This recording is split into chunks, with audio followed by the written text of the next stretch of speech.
JSSC उत्पाद सिपाही paper leak मामले को लेकर बीजेपी सरकार को घेरने का लगातार प्रयास कर रही है और इसी के तहत आज बीजेपी के तमाम बड़े नेता जो है सो राज्यपाल से मुलाकात किए और उनको ज्ञापन सौंपने का काम किया। मौके पर निकलने के बाद जिस तरह से आदित्य साहू ने सरकार और उनके प्रशासन पर आरोप लगाया, उसको देखते हुए लगातार जिस तरह से पुलिस ने कार्रवाई की थी उसकी जांच बेहतर ढंग से किया जाए, उसको लेकर कहा गया और कहा गया कि जिस तरह से ये पेपर लीक का मामला लगातार झारखंड में उठता रहा है, उसको रोकने की जरूरत है। मौके पर क्या कुछ कहा, आइए आपको सुनाते हैं। देखिए, आप सभी लोग देख रहे हैं कि जब से झारखंड राज्य में कांग्रेस के समर्थन से झारखंड मुक्ति मोर्चा की नेतृत्व में सरकार चल रही है, तब से लेकर के अब तक लगातार 6 वर्षों में कई प्रकार की परीक्षाएं ली गई हैं। परंतु दुख के साथ ये कहना पड़ रहा है कि हर परीक्षा की तिथि से पहले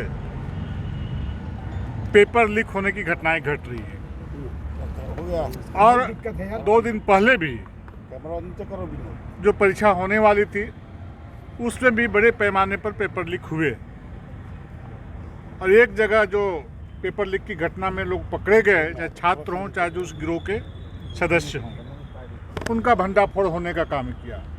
लेकिन इस प्रकार के परीक्षा केंद्र कई पूरे राज्य में कई जगहों में था। एक जगह में पकड़ में आया तो वहाँ पर चोरी पकड़ी गई, लेकिन अन्य जगहों में नहीं चोरी पकड़ पाई।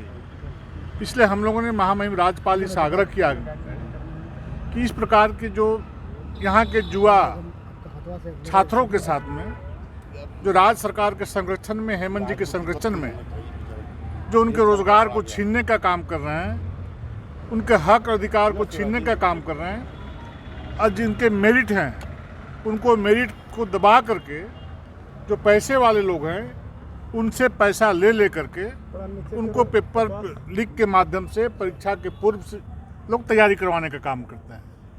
ये अन्याय और अत्याचार है। इसलिए महामहिम जी से हम लोगों ने आग्रह किया है कि अविलंब इस प्रकार की घटना की सीबीआई जांच कराई जाए ताकि दूध का दूध और पानी का पानी हो जाए, ताकि हमारे झारखंड के जो भविष्य हैं, जो होनहार जुआ हैं, उनके साथ अन्याय न हो सके। जेएसएससी ने तो साफ किया है कि क्वेश्चन पेपर लीक नहीं हुआ है, कहीं से भी कोई मिलान किया नहीं। पेपर लीक नहीं हुआ तो फिर 150 से अधिक छात्र क्यों जेल भेजे गए हैं? वो बताए अधिकारी क्यों जेल गए हैं? कोई क्राइम किया था कि डकैती की गई थी, बलात्कार हुए थे, जुर्म किए गए थे, किस मामले में जेल भेजे गए हैं? वैसे पदाधिकारियों को मीडिया के सामने आकर के बयान देना चाहिए और स्पष्ट करना चाहिए। ऐसे पदाधिकारियों के संरक्षण में इस प्रकार के काले कारनामे झारखंड में लगातार हो रहे हैं। ऐसे भ्रष्ट पदाधिकारी, ऐसे चोर पदाधिकारी तो झारखंड के जुआओं के साथ खिलवाड़ करने का काम कर रहे हैं। जो जुआ जिनके पास मेरिट है, उसके मेरिट को दबा करके चंद पैसे वालों को पैसा ले करके लोग नौकरी देने का प्रयास कर रहे हैं। 15-15 लाख रुपया आज हमने देखा पेपर में जुआओं से, छात्रों से लेने का काम किया गया है। ये लोग इस तरह की बात बोलते हैं। 15 लाख रुपया किस चीज़ का लिया? परीक्षा में बैठाने के लिए? किस चीज़ का लिया गया है?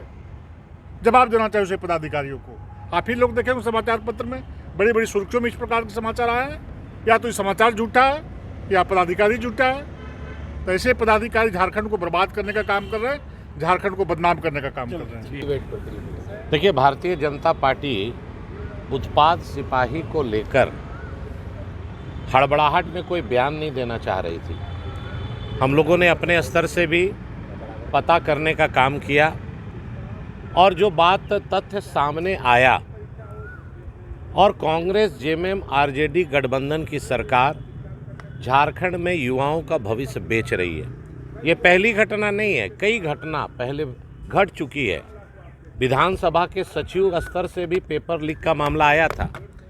अभी तमाड़ में लगभग 250 अभ्यर्थी का एक जगह जुटना, पेपर वहां पर बरामद होना, पुलिस का वहां अचानक छापा मारना, छापे के बाद लिपापोती करने का काम करना और पूरा तंत्र झारखंड सरकार का लग गया कि किसी तरह इस मामले को दबा दिया जाए। ये एक गंभीर विषय है।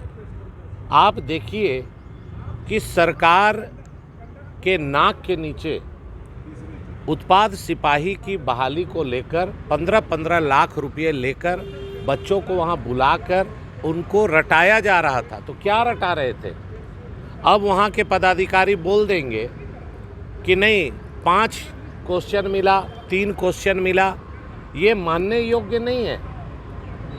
आज जो उसमें संलिप्तता देखने को लिए जिन नामों का जिक्र मीडिया में आया और जो रैकेट पकड़ाया, वो इंटरनेशनल गिरोह है, वो छोटा मोटा गिरोह नहीं है। कई एग्ज़ाम लीक करने में उसका पीएचडी महारत हासिल है और सरकार इस बात को दबाना चाह रही है। बच्चों के भविष्य के साथ जो इन्होंने खिलवाड़ किया है, सरकार की बदनामी न हो, इसके चलते सरकार का पूरा तंत्र इस विषय को दबाने का काम किया। नौजवान जो बेगुनाह थे उनको जेल भरने का काम किया ताकि तुरंत में कोई मामला सामने नहीं आए। तो मेरा यही कहना है, आज पूरा प्रतिनिधिमंडल भारतीय जनता पार्टी का महामहिम के पास आया, गुहार लगाया कि आप सीबीआई की अनुशंसा करें और निश्चित तौर पर आप देख लीजिएगा कि 100 नहीं 1000% पेपर लीक हुआ है, पेपर बिका है। और जो बच्चे यहाँ पर तो एक खेमा पकड़ाया, लेकिन झारखंड के कई जगह में लोगों को पता भी नहीं चला और उसका परिणाम ये है, जब रिजल्ट भी आएगा तो भी आपको आकलन सामने समझ में आ जाएगा कि ये पेपर मेरिट पे नहीं बना है, पैसे पर बिक कर ये उत्पाद सिपाही की बहाली हो रही है। परीक्षा रद्द नहीं निकला। हेमंत सोरेन जी और कांग्रेस की गठबंधन की सरकार इतनी साफ सुथरा है तो उनको 1 सेकंड भी परहेज नहीं करना चाहिए। जब भारतीय जनता मुख्य विपक्षी दल आपसे मांग कर रहा है कि आप सीबीआई जांच की अनुशंसा करो और इसको केंद्र सरकार सुपुर्द करो, जो दोषी होंगे वो जेल में रहेंगे और निर्दोष होंगे छूट जाएंगे।